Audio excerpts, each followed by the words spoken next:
الحق من ربك فلا تكونن من الممترين. أعوذ بالله السميع العليم من الشيطان الرجيم. بسم الله الرحمن الرحيم. الحمد لله رب العالمين، والصلاة والسلام على نبينا محمد وعلى آله وصحبه أجمعين. أما بعد، السلام عليكم ورحمة الله وبركاته. أدوكم فún الله سبحانه وتعالى. بكنا عشاء الصلاة fún النبي صلى الله عليه وسلم. أترك عليكم كما لبا النبي àti gbogbo àwọn sàhábà tí wọ́n tán ní mùmínì òdodo. Ìkẹ́ Ọlọ́run àlàáfíà Ọlọ́run kó máa lọ bá wọn. Àwa kí gbogbo ẹ̀yin mùsùlùmí nílé lóko lódò ní gbogbo àyíkáyé tẹ́nìkọ̀ọ̀kan wa ń bẹ. Tá ti ń láǹfààní àti máa ríra wa báyìí. Tá sì ń láǹfààní láti máa gbọ́ra wa báyìí. Akíra wa ní ẹkú ọlá ẹkú tí a máa padà wá fi kíra wa nínú ọgbà àlìjánná insha Allahu ta'ala. Eléyìí tí ń ṣe assalamu alaikum wa rahmatullahi wa barakatuhu. Ní báyìí a fẹ́ bára wa sọ̀rọ̀ díẹ̀ nípa ọlá tí ń bẹ fún al-Qur'an al-Karim. Mímá kọ́ ẹ̀kọ́ al-Qur'an, mímá ṣe tìláwà al-Qur'an, mímá ha al-Qur'an, mímá ka al-Qur'an. Ọlá tí ń bẹ fún láyé, ọlá tí ń bẹ fún nínú sàréè. Bákan náà ọlá tí ń bẹ fún ní ọjọ́ al-Qiyamah níwájú Allah subhanahu wa ta'ala. Ní ọjọ́ tí gbangba ó ṣe kíní kan ní Obama wí tí kedere ó sì bẹ̀wò. Ọjọ́ tí gbàmígbàmí yóò pọ̀ tí ó sì ní sẹ́ni tí ó gbà ní tó kọjá Allah subhanahu wa ta'ala.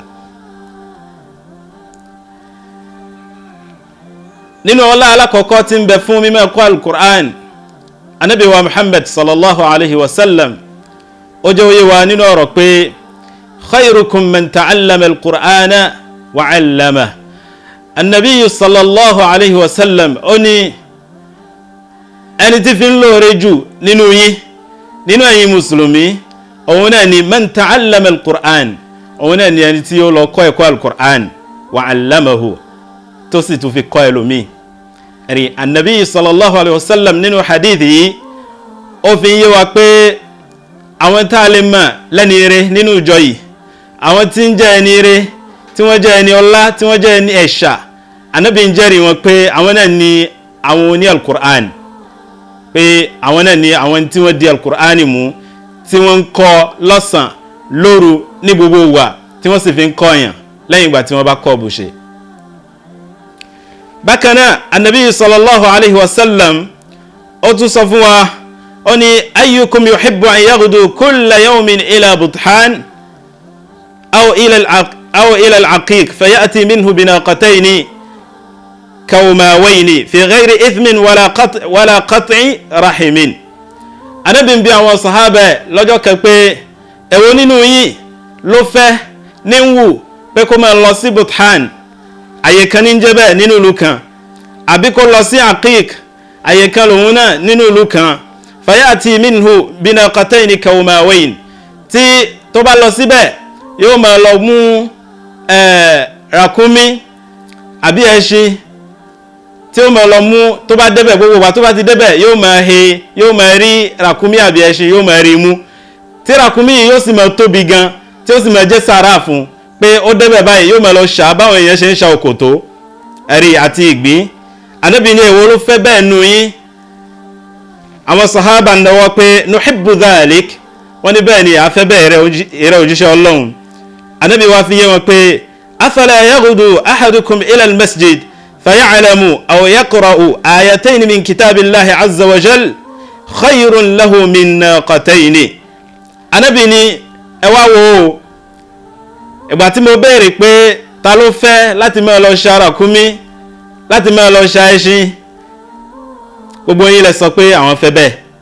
Ká sọ pé ẹṣin ò sí mọ́ lónìí, ràkúnmí ò sì sí ní gbẹ́gbẹ́lẹ̀ ọ̀dọ̀ wa ń bì, àmọ́ kí wọ́n sọ pé ta ló wù nú yín láti máa lọ sí Ìpòbẹ́ àbí láti máa lọ sí Àtàkì Àgbákí ń bẹ̀, tó bá ti débẹ̀ lójoojúmọ́ gbogbo ìgbà tó bá ti ń débẹ̀ yóò máa bá màálù ń bẹ̀, màálù ńláńlá méjì tó ti ru ké dáadáa tí ó sì mọ̀ mú lọ lé tí ó sì ní sí wàhálà kan tí ẹni tó bá ti débẹ̀ yóò máa rí ẹ rí pé gbogbo wa náà la sọ pé àfẹ́ bẹ́ẹ̀ àbí bẹ́ẹ̀ kọ́ ànábì wa ní kẹ́nìkọ̀ọ̀kan nù yìí o kẹ́ máa lọ sí mọ́sálásí àbí kẹ́ máa lọ sí ilé kéwú kẹ́ máa lọ kọ́ àyà kan nínú alukur'an àbí kẹ́ máa lọ ka àyà kan nínú alukur'an ó lọ́lá fún yín ní ọ̀dọ̀ Ọlọ́run ó sì lóore fún yín láyé yín àti ní gbangba kìyàmà yín ju pé kẹ́ máa lọ ṣa ràkúnmí àbí ẹṣin yìí lọ la ilaha illallah. káwọn náà kàwọ́ láti ń bẹ fún kíkà alukur'an mímọ̀ lọ kọ́ ẹ̀kọ́ alukur'an àkọ́kọ́ ń bẹ ni pé anabi sallallahu alayhi wa sallam ó jẹ́rìí pé àwọn ẹni tí wọ́n fi jẹ́ olóríire jùlọ nínú ìjọ yìí àwọn ẹni tí wọ́n fi jẹ́ èèyàn rere jùlọ nínú ìjọ yìí àwọn ẹni tí wọ́n fi dára jùlọ nínú ìjọ yìí àwọn náà ni àwọn ẹni tí ṣe kíni o àwọn náà ni àwọn ẹni tí wọ́n lọ kọ́ ẹ̀kọ́ alukur'an tí wọ́n sì fi ń kọ́ àwọn ẹlòmíì àfà tí ń kọ́ ọmọlẹ́kọ́ alukur'an Ànábì ní olóríire ni ọ́ ìyá tó lé ọmọ ẹ̀ lọ sílé kéwú Ànábì ní olóríire ni ọ́ bàbá tí ó wọ ọmọ ẹ̀ níran kó jókòó sílé kó máa ṣeré tó mú lọ sí ilé kéwú tó mú lọ síbi tí ó ti kọ́ ẹ̀kọ́ alukur'an Ànábì ní olóríire ni ọ́ nínú àwọn olóríire tá a bá ń ṣe àwọn olóríire nínú ìsìláàmù yìí ìwọ náà náwó pé olóríire ni ọ́. ká má jẹ́ pé káwọn ọmọ wa iléèwé nìkan lámọ̀dójú wọn kọ ẹ jẹ́ á darí wọn síbi tí wọ́n ti ṣoríire ayé tí wọ́n sì ṣoríire alkiyama pàápàá. gbogbo ẹni tí bá ń ka alukur'ani láyé alubarika ó máa rọ̀ lé lórí ni bíi pé bí òjò ṣe máa ń rọ̀ ni náà ni alubarika ó máa rọ̀ lé lórí.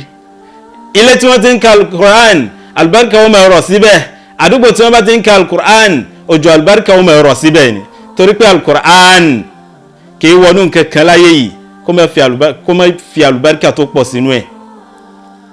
ìdí nìyẹn ẹ jẹ́ á gbìyànjú láyé tá a bá ń fẹ́ alubarika tá a sì ń fẹ́ ìfọ̀kànbalẹ̀ nínú ilé wa tá a ń fẹ́ kí àsìkò wa bó ṣe kúrú tó yìí àmọ́ à ń fẹ́ kó ní alubarika àfi ká kí alukur'ani wọ̀ ká kí alukur'ani bọ́nú gbogbo program tá a bá ń ṣe láyé ká fi máa kọ́ àwọn èèyàn. nínú àwọn ọlá tí ń bẹ fún kíkà alukur'ani yálà èèyàn ń ṣe tìláwà ẹ̀ ni àbẹ́ èèyàn ń jókòó ní mọ́sálásí ló ń kà ni Ànábì ní lórí arafi kọ̀ọ̀kan nínú alukur'an ní kí ni ń bẹ o ládá mẹ́wàá ní ń bẹ lórí ẹ̀ la ilaha illallah muhammadu rasulullah sallallahu alaihi wasallam kò sí tírà náà láyé yìí kò sì sí livre náà láyé yìí téèyàn ó máa kà tí ó máa gbalada tó ti alukur'an. èèyàn lè máa ka àwọn tírà míì láníyàn pé òun fẹ́ fi kọ́ ẹ̀kọ́ ní ẹ̀kọ́ ẹ̀sìn yóò máa gba àwọn aládá tó jẹ́ ti àpapọ̀ ṣùgbọ́n lórí alukur'an lórí harafi kan ṣo tó bá ké ó máa gba ládá mẹ́wàá. Ànábì ní la aqulu alif lam mim harf bóyá kò yé àwọn sàhábà dáadáa lànàbì fi ní mi ò sọ pé alif lam mim tó bá ké ní àbí alhamdulillahi rabbil alamin ó ń dúró ní ìdúró harafi kan o rárá o Ànábì ní bẹ́ẹ̀ kọ́ mò ń sọ o èyí tí mò ń sọ ni pé alif harfun lam harfun mim harfun. Ànábì ní alif tí mo wí harafi kan ní ládá mẹ́wàá ni lam tí mo wí harafi kan ní ládá mẹ́wàá ni mim tí mo wá wí harafi kan ní ládá mẹ́wàá ni. téèyàn bá wá jókòó tó gbé alukur'ani dání tó bá ka suratul fatiha ẹ dákun ẹ jọ̀ọ́ jàre ẹ jẹ́ á ṣe harafi tí ń bẹ ń bẹ ká wá ṣiye ládá táàrí lórí suratul fatiha nìkan. téèyàn bá wá kọ́ ń pa júzù àmà tó jókòó tó wá ń ka júzù àmà yìí tí ń ka tí ń tún ka káwọ́ ládá tí ó rí ń bẹ. téèyàn bá wá jókòó tó ṣe tìláwà òdìdí alukur'an káwọ́ ládá tí ó rí ń bẹ. ṣáwọn náà rí i pé ládá òun ó pọ̀ gidi gan tí ó ló ń kà. tó bá wá dínú sàréè kí ni ládá tí ń bẹ fún ẹni tó bá kọ́ ẹ̀kọ́ alukur'an nílé ayé. ẹni tó bá kọ́ ẹ̀kọ́ alukur'an nílé ayé tó bá dínú sàréè bí irun ó ṣe máa wá ṣe ziyarọ ẹ̀ ìyẹn ni tó bá ṣe dáadáa láyé tó kírun ẹ̀ tó pé. Ànábì ní irun tó bá tó àsìkò orun kọ̀ọ̀kan irun ó máa wá yóò máa wá ṣàbẹ̀wò ẹ̀. gbogbo àwọn iṣẹ́ olóore tó gbélé ayé ṣe wọ́n máa wá kí pé mọ́ wọlẹ̀ gbogbo àsìkò tí wọ́n bá sì fi wá ń kí tí wọ́n bá ń nẹjú pọ̀lú rẹ̀ ìyà ò ní tọ́ sí akẹ́kọ̀ọ́ oníkan. Al-Qur'ani pàápàá yóò wá ṣàbẹ̀wò ẹ̀ nínú sàréè yóò dúró tì lágbájá ń jó mọ̀ mí mi ò mọ̀ ọ́. Al-Qur'ani ó wà fi yé pé èmi ni ọ̀rẹ́ ayò ìgbà tó ń bẹ nílé ayé, èmi ni kòríkòsùn wọn ní ìgbà tó ń bẹ nílé ayé, mo wá lónìí láti wá ṣàbẹ̀wò ẹni. Àlàáfíà Ọlọ́run, àlùbáríkà Ọlọ́run, àjẹǹjẹ tán Ọlọ́run kó mọ bá ọgbẹ́ ní gbogbo àyíká yìí. ṣáwọn náà rí ládá tí ń bẹ fún ẹni tó bá kọ́ ẹ̀kọ́ Al-Qur'an nílé ayé tó fi jáde láyé. tó bá wá di gbangba al-qiyama, àkọ́kọ́ náà Ànábì ti jẹ́rìí wípé ahlullahi wa khassatuhu fi dunya wal akhirah hum ahlul Qur'an. Ànábì ni àwọn ará alẹ́ Ọlọ́run. Nínú riwaya mi wọ́n ní ẹ̀wà tí Ànábì sọ bẹ́ẹ̀ wọ́n ní ṣọ́lọ́run wá ní ara ni ṣọ́lẹ́bí ni. Ànábì wá ní ara o, ahlullahi wa khassatuhu hum ahlul Qur'an. Ànábì ni àwọn ará alẹ́ Ọlọ́run àti àwọn ẹbí Ọlọ́run, àwọn náà ni àwọn tí wọ́n gbà Al-Qur'an mú ní ilé ayé wọn, tí wọ́n sì rìn lórí tí Al-Qur'an ń sọ tí wọ́n fi jáde láyé. Àwọn ni ara alẹ́ Ọlọ́run, àwọn ni ọ̀rẹ́ ayò Ọlọ́run. Adépẹ́tẹ́ yẹn bá ń fẹ́ kó di ara alẹ́ Ọlọ́run, kó di ọ̀rẹ́ ayò Ọlọ́run, kó lọ síbi tí wọ́n ti ń kọ́ ẹ̀kọ́ Al-Qur'an, kó lọ síbi tí wọ́n ti ń kọ́ ẹ̀kọ́ Al-Qur'an, kó darí àwọn ọmọ lọ síbi tí wọ́n ti ń kọ́ ẹ̀kọ́ Al-Qur'an. Tó bá jẹ́ àfáà ni kó kọ́ àwọn ará ilé ẹ̀ ní Al-Qur'an, kó kọ́ àwọn ọmọ ẹ̀ ní Al-Qur'an. Èyí tó pọ̀ jù lónìí òun ni pé apá kan nú àwọn àfáà ìta ni wọ́n ń rán, wọ́n ń rán lé wọn. Ẹjọ́ torí ìtọ́lọ́run tá bá ṣe ń rán ìta ká máa gbìyànjú ká máa rán lé náà. Ẹ jókòó lábẹ́ ọ̀dẹ̀ yín, ẹ kọ́ àwọn ọmọ yín ní Al-Qur'an, ẹ kọ́ àwọn ìyàwó yín ní Al-Qur'an, àwọn àbúrò yín, àwọn ẹ̀gbọ́n yín tẹ́jọ́ ń gbélé, ẹ kọ́ wọn ní Al-Qur'an. Tó bá wá di gbangba al-qiyama, bákan náà nínú àwọn ọlá tí ń bẹ fún kẹ́yìn ó kọ́ ẹ̀kọ́ Al-Qur'an láyé, yálà ó kọ́ láti mọ̀ọ́kà ni, ó kọ́ láti ha ni, ó kọ́ láti máa ṣe tìláwà ẹ̀ ní gbogbo ìgbà ni, láti fi máa ṣe lọ́hùn ni.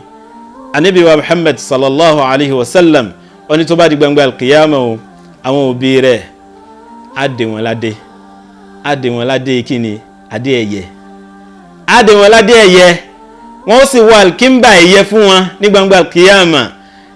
Adé yìí àti alkimba yìí kò sẹ́ni tó lè rí ìgbà, kò sẹ́ni tẹ́rì lọ́rùn ẹ̀ ní gbangba al-qiyama tó kọjá àwọn òbí àwọn ẹni tí ó kẹ́kọ̀ọ́ Al-Qur'an láyé. A jẹ́ pé ìwọ bàbá tó ń fẹ́ kó gbayì kó gbẹ̀yẹ níwájú Ọlọ́run ní gbangba al-qiyama, ó dọwọ́ wa láti darí àwọn ọmọ wa lọ sílé kéwú. Ayé ti pọ̀ lónìí níbi tí wọ́n ti ń kẹ́kọ̀ọ́ Al-Qur'an láàrin ọdún kan, láàrin ọdún méjì, láàrin ọdún mẹ́ta, tí wọ́n sì fẹ́ sẹ́ńbẹ̀ ò tó nǹkan péréte kan ni tẹ́yàn ó fi mọ́mọ́ lọ síbẹ̀. Láàrin ọdún méjì, ọdún mẹ́ta yìí lọ́mọ bá dolóríire láyé, yóò sì dolóríire ní gbangba al-qiyama. Ẹ dákun jàmáà, ó dọwọ́ wa o ní gbogbo àyíkáyé tá ń bẹ. Bá a ṣe ń gba mẹ́tìrìtìd fáwọn ọmọ wa, tá ń gba professor tí ó máa wá ṣe repetition fún wọn nílé, ẹ dákun ẹ jẹ́ ká gba al-Qur'ani pàápàá fún wọn. Ẹ jẹ́ gba al-Qur'an tí wọ́n fi ma al-Qur'ani kà. A pé dandan ni kéèyàn ó ka al-Qur'ani kó fi ṣàfà, ká al-Qur'an kó fi là láyé, kọ́ al-Qur'an kó fi là nù sàré, kọ́ al-Qur'an kó fi là ní gbangba al-qiyama. In táwa ń jà fún un ni, tá a sì ń pera wa sí àkíyèsí ẹ̀ ní gbogbo ìgbà, ní gbogbo àsìkò. Ní báyìí eléyìí tá a gbọ́ yìí náà kọ́lọ́run ṣe ní àwíjàre fún wa ní gbangba al-qiyama, kó má ṣe ní ìbáwí ìbálẹ́jọ́, kó má ṣe fún wa ní gbangba al-qiyama. Ọlá títóbi Ọlọ́run. Àwa kí gbogbo àwọn tí wọ́n nílé iṣẹ́ yìí tí wọ́n dì í mú, bẹ̀rẹ̀ látorí olùdásílẹ̀ bẹ̀, gbogbo àwọn òṣìṣẹ́ tí wọ́n ń bẹ ń bẹ̀, àwọn tí ń tì lọ tí ń tì bọ̀, tí fi ń dún, tẹ́ fi ń gbóhùn wa, tẹ́ fi ń rí wa wò báyìí. Àlùbáríkà Ọlọ́run, orí àjẹǹjẹ tó Ọlọ́run kó máa bẹ́ẹ̀ nìkọ̀ọ̀kan wa gbé ní gbogbo àyíká yìí tá ń bẹ. gbogbo àwa náà tá a sì ń bẹ nínú ìjọ alálùbáríkà yìí tá a mọ̀ sí Al-Haqqu TV abẹ́ ọlọ́run abẹ́ Allah subhanahu wa ta'ala oore wa bí tó dé ọlọ́run mẹ́jọ ó takú síbẹ̀ àlékún oore àlékún mẹ́nà àlékún àlàáfíà ní gbogbo ìgbà ní gbogbo àsìkò kí ọlọ́run ọba àlékè ọlá kó má ṣàmà yọ̀ǹda ẹ̀fẹ́mi àtẹ̀yìn ọlá títóbi ọlọ́run wa sallallahu ala nabiyyina Muhammad wa ala alihi wa sahbihi ajma'in. Subhanallah walhamdulillah wallah.